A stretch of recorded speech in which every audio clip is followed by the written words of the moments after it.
morning, everyone. Good morning. Yeah, it is. Hello. We've got a song for you. Our offering for you today is a song from the movie Fame, the play Fame. It's called The Body Electric.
Thank you, Carol and Steve. Thank you so much.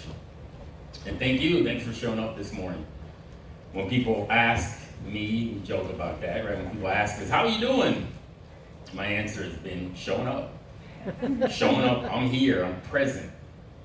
And as opposed to faking it like we've learned to fake it here in our world of, I'm good, when we're really not feeling so good. So I'm here, I'm showing up, and I'm showing up to receive whatever Spirit wants me to receive at this moment. So that's been a better, more genuine answer for me now. So I am here and showing up. So I invite you to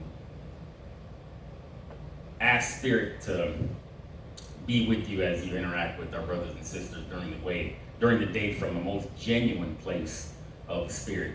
And remember, the only rule of sharing is that you don't have to believe or agree or accept anything I'm talking about. I'm just here to share, just here to be a messenger for the Holy Spirit to offer truth, for us to be able to see better, not only in these crazy times, but all times, really, to just be able to be open to a higher truth other than the obvious truths in the physical world that we see that are telling us to be fearful, telling us to be afraid of each other, telling us to be paranoid of each other, telling us to be to watch out and be cautious of each other. And I'm not downplaying the practical elements of what we're doing, but I also want us to think about being open to higher message here for what we're all here for with each other in this time and all time. So thank you. Thanks for sharing with me today.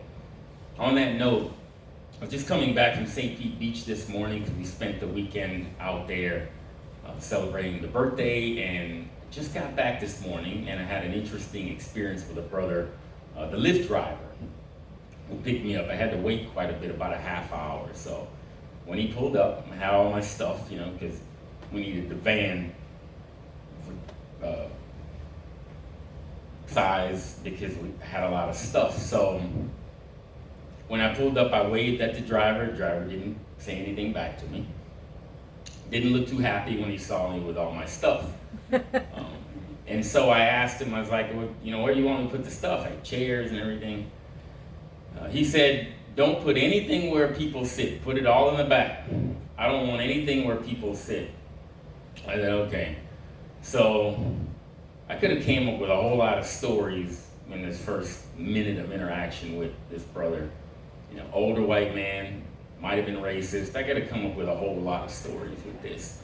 I could have just taken, it was like bloody meat for the ego to come up with stories about why that guy with his bad attitude and his rude self is responsible for how I feel. How that guy is responsible for my feelings and my happiness. I could have come up with a whole lot of stories to feed the ego to continue our separation. But I sat back, and once I got in and loaded this stuff up, I remember very clearly what it's for. I remember what this interaction is for. And so the whole ride home, short ride home, I just sat there quiet, remembering the truth of why we were there, enjoying that moment.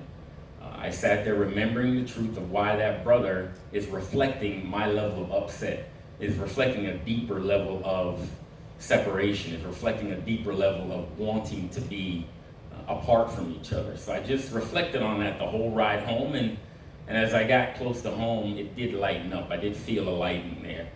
And I told him, sorry for the hassle on the way out, and he said, don't worry about it.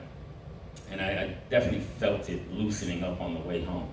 So the point being, we have invitations all day long to be fearful, to be attacking, to be judgmental of our brothers and sisters who we can justify with our high and mighty place of knowing we can justify why they out there are responsible for my feelings. Whether it's the president or anybody in government or our brothers and sisters, family, friends, that we believe they aren't living up to the role that we gave them by not delivering the behavior that we expect with all of our expectations and our obligation on that person for acting right and serving me in some way with some sort of compliance. We can either go there, which is where the ego wants us to go, and keep feeding on the bloody red meat that the ego is continually offering us through the day, or we can sit back, keep breathing, and ask Holy Spirit, Christ, whoever you pray to show us a different way to see this. If we're upset for any reason at all, even a subtle reason, and they're very subtle, this is the subtleties that we want to dig out. If we're upset for any reason, whether it's a past grievance that we have or something going on in the physical right now, like what went on this morning, for any reason, that's Spirit talking through to us through these experiences, through our resistance, through our ego filters, if we listen. And if we can take the upsets during the course of the day, even the ones that we become accustomed to that are so subtle, and we think they're minor irritations, if we can listen to those opportunities to sit back and keep breathing and ask Holy Spirit to show us the light of truth there, because we can learn to trust that the light of truth is there in this seemingly crazy world where we can justify all sorts of bad guys, and we can justify all sorts of enemies, and we can justify all sorts of reasons why that guy and this group of people should be attacked or criticized or gotten rid of for us to be happy, for us to be okay. We can do that all day long, a long list of judgments and attacks that we can justify, none of which are bringing us the peace of God. None of them. None of those judgments and attacks and justifications for judging and for separating ourselves will bring us the peace of God if we're honest with ourselves. Now again, practically speaking, we take our measures, right? Like Carol and I were talking this morning. It's practical. It's practical to take the measures that we're taking in this time. So we continue to do that because that's honoring and respecting of our brothers and sisters and where we all are on this journey. So we do that. And yes, we need laws and rules to govern our egotistical tendencies. So those things are all practical. They're practical. But on a deeper, more subtle level, there's a deeper calling for us to pay attention to this invitation to be fearful and separate of each other. A much deeper call for us to listen to through these invitations to be fearful that we experience all day long. Paul Cardillo, who does the Wednesday night Course in Miracles now, he said in his class a few weeks ago, I remember what he said because it rung with me very carefully. He mentioned that we are addicted to this hallucination here in this world. Of course, the Course in Miracles refers to this world as a hallucination. And won't get off on that terminology too much, but the words that he used in that we're addicted to this hallucination of fear. We're addicted to this hallucination of guilt that causes us to feel separate from each other, project blame and guilt out there for my well-being is dependent on this guy and this thing and this. That arrangement, that setup is a hallucination. But we're addicted to this level of hallucination that keeps us separate from each other, coming up with all sorts of reasons and justifications for us to be apart and attack each other and to justify them. None of which bring us the deep peace of God. None of those. Attack and judgment and separation of each other has nothing to do with the peace of God. But we continue to justify the misery of that belief system that says we need to find a problem with each other to keep ourselves apart. We continue to justify it though, even though it's making us miserable, even though it's keeping us apart from the peace of God.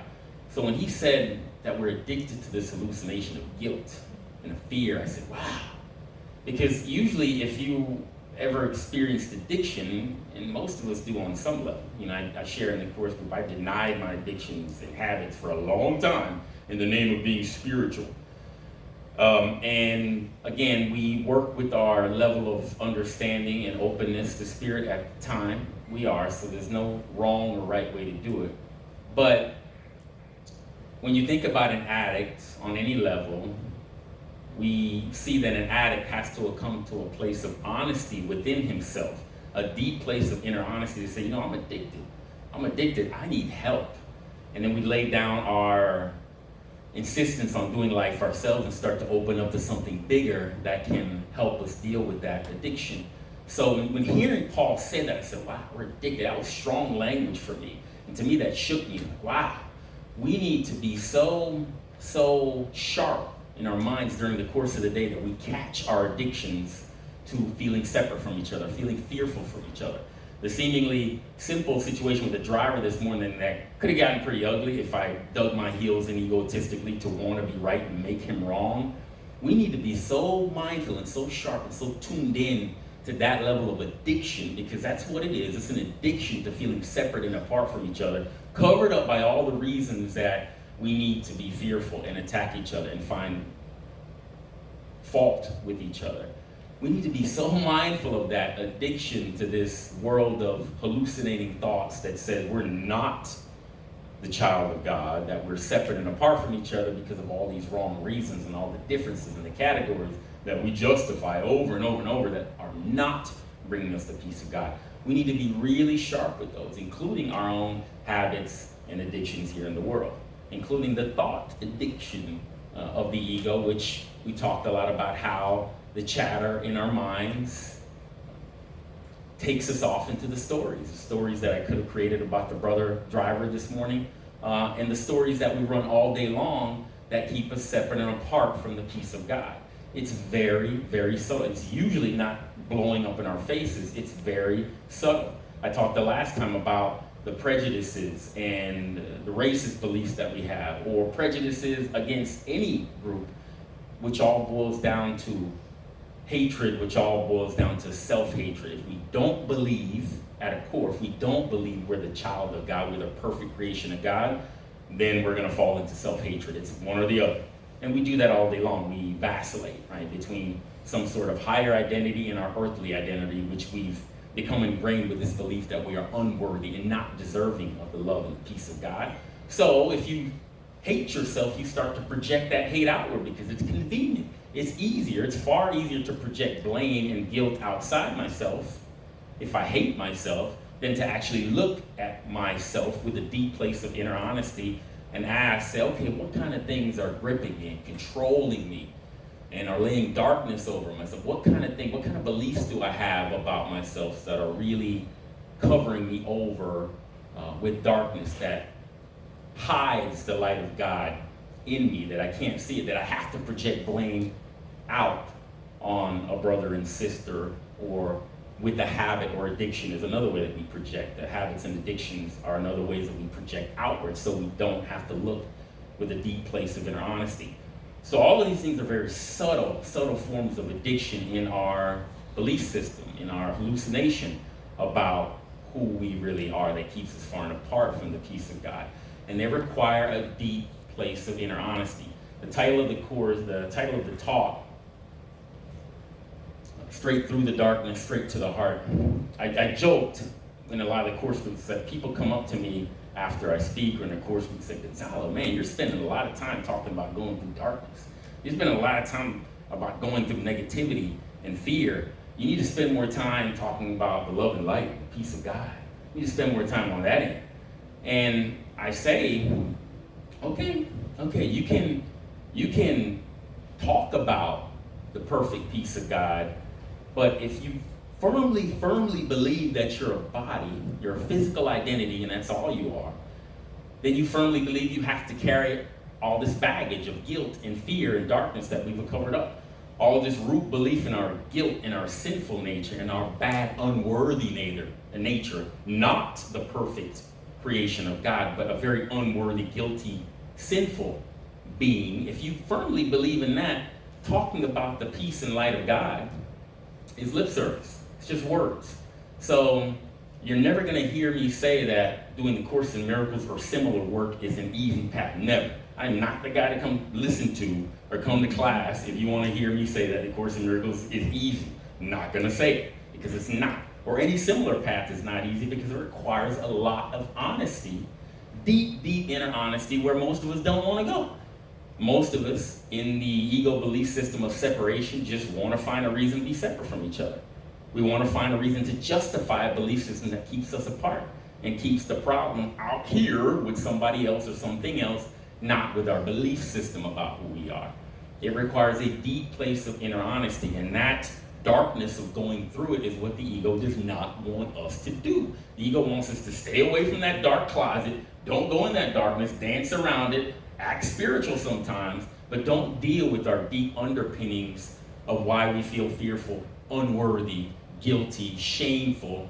Ego doesn't want us to come anywhere near that dark closet. So I'm imploring to you, whatever your spiritual path is, to take this time. Some of us have a lot of time off, more time off now, to take this time to go inward and walk into darkness. Be honest with yourself about the things that are controlling you, that have a grip over you, whether it's a habit addiction, where there's a belief system about that might be gripping you and holding you. We have a lot of fears we see about physical death now. That's coming, that's blowing up on our screen, about our physical identities perishing and dying, which they all eventually will. Those things are part of the ego setup that keep us in grips and binds and separate and apart from each other. Yes, we do our practical measures because they're practical. Yes, we have laws and rules, and I'm not saying they need to go away because they're practical in the ego world. But I'm imploring you to take some time to go inward and take some time to be open to asking Spirit for a deep place of inner honesty. I used to call it a come to Jesus meeting. Be open to asking Jesus, the Christ, Spirit, whomever you pray to show you some light on the things, the beliefs about yourselves that are controlling you, that are holding you back, that are restricting you, that are keeping you apart from that perfect lightness and wholeness and completeness and fullness. Words fail. It's an experience that we all deserve to have. I was sharing at the end of the group Thursday I've been doing this course now, 12 years? And so worth it. All the pain and suffering that we go through on this journey of trying to undo our coverings and undo our blocks. It is so worth it. You know, at 50 years old, I'm just figuring out, man, wow, I had so many deeply buried, ingrained beliefs about my unworthiness, my shamefulness, my guilt. So buried in there, I just in the past year have figured out how deeply ingrained this ego belief about ourselves is. It is so persistently buried and hidden in our psyches, we have no clue unless we go in that closet. So I implore you, you have support. You don't have to do it yourself. We need to ask for the support to go in there. We have support and a community of spirit-minded people, spirit around us in truth, that will walk us by the hand very gently through that darkness to get to our pureness of heart, which we've never left. But it takes a lot of courage. I'm not going to ever water that down. It takes a lot of courage, but you have that courage in you. You have that bravery in you, but you have to harness it. You have to work on it. It doesn't just happen by snapping your fingers and saying you're courageous and brave. It happens by harnessing it, sitting with it, and asking Spirit to lead you through it. And that will free you if you do the work. It will free you, but you have to do the consistent work. And I applaud you for being open to listening to that message, to do that. I am deeply, deeply, deeply grateful. It's been the best birthday week ever for me, because there's been such a swell of appreciation from my brothers and sisters around me that have pointed me, Spirit put brothers and sisters in my path that pointed me in the direction of the truth. And all the pain and suffering we go through on this journey is so worth it if you get to the point of such freedom of mind to where you can call in your spirit truth at a mere choosing. You don't need anything. You don't need the driver to act right. You don't need anybody else to act right. You don't need laws to pass, the president to act right. Anybody. You just choose your spirit truth and free yourself. And to get to that realization, and there's more work ahead. I'm not done. There's more work ahead for us. But to get to that realization of the freedom is in our hands now. It's so beautiful. And I encourage you, don't settle for mediocre happiness. Don't settle for mediocre happiness in this world, which depends on things and people being right for us to be okay, for us to feel safe and secure and healthy. Don't settle for mediocre happiness. I appreciate you deeply. Take a hand, give yourself an applause for taking time to be open to something different. Thank you.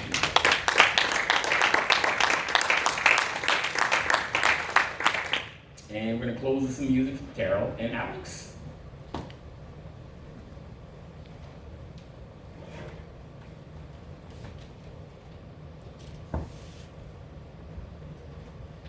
How about giving Gonzalo a little more love? That was a wonderful song. We've been closing with a song called I Am So Blessed, and we're going to do something a little different today. I'm going to sing another song, and it is about blessings as well. And it's an older song. The song is over 60 years old, as a matter of fact. It's written by Irving Berlin. Many of you may have heard it, and many of you may not have if you're very young. So listen to it, though. It's got a beautiful message about how blessed we are and how we need to focus our attention, turn our cheek toward our blessings instead of focusing so much on what we don't feel that we have. I'm going to ask before I talk anymore.